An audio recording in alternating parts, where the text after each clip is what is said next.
normally find me next to a road. Normally find me in an office or in a meeting room because I'm an accountant. So how did I get here?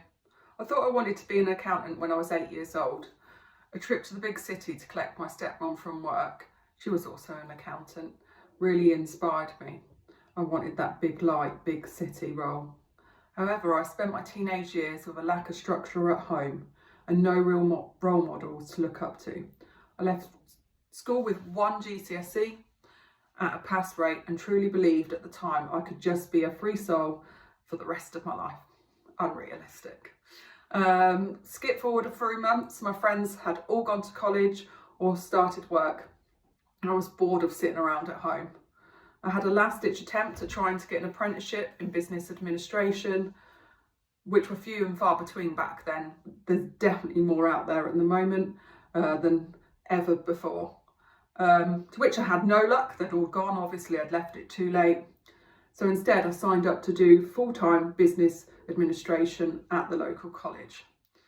This is where I started to flourish as an adult.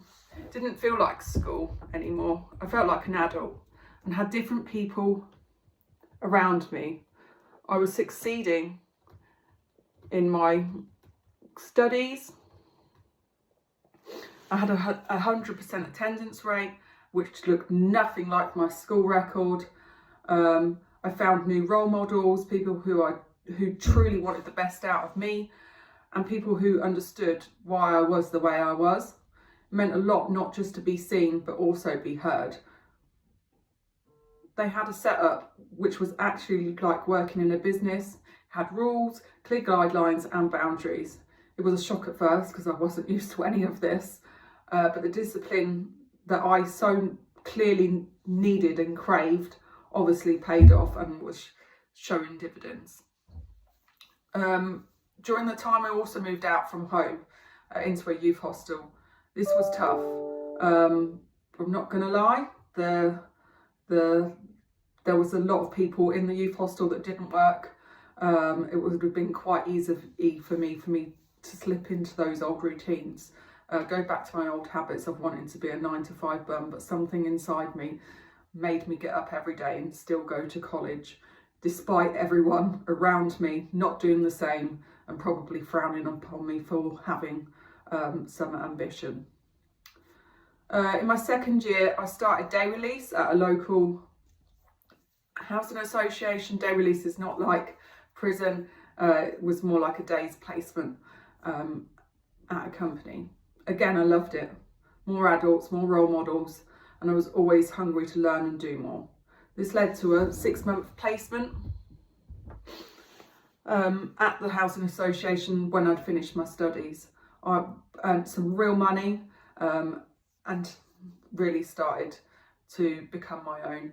The 6-month placement turned into a full-time role where I supported all business functions across the housing association, and this is where I had my first experience within finance. A few years later, I'd managed to bag a full-time job in the finance department, signed up to my AAT qualifications and started on my career path, albeit later than what 8-year-old me expected. Fast forward 6 years, I was a chartered accountant. I have a degree under my belt. 16-year-old me would never believe that. And I suppose the rest is history. Since then, I've gone on to have a successful career in accountancy and build on my portfolio, working in various sectors like the NHS and construction. So, what is the point of all of this? Sometimes stories are not all fairy tales. They are not traditional. We don't always get to the same point by following the same paths. It doesn't matter how you get there, just as long as you get there. You learn from past experiences, you build and grow to get to where you want to be. Yes, I could have got here quicker if I had behaved better at school, but I do not regret one bit of it. This is my story. What will your story be?